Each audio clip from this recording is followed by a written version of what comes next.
Today, we're going to install a sunshade for the sunroof that matches the car's original color. It consists of two sections, front and rear. It's super easy to open, just pull it apart with both hands. Distinguish between before and after. Insert the fixed clip at a 45-degree angle. Then lift it upward to snap it into the bracket.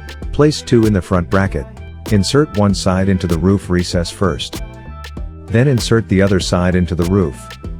Place the previous element inside and adjust its position. Install the intermediate link clip. First, attach the clip to the roof, then move it to the center, leaving half the space for the rear sunshade.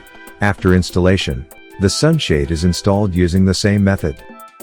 First, fasten all the clips in advance.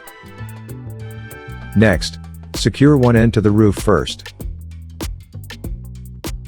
Secure the other side as well. After snapping the two clips at the end into place, adjust the left and right positions. Finally, insert the clips connecting the front and back sections.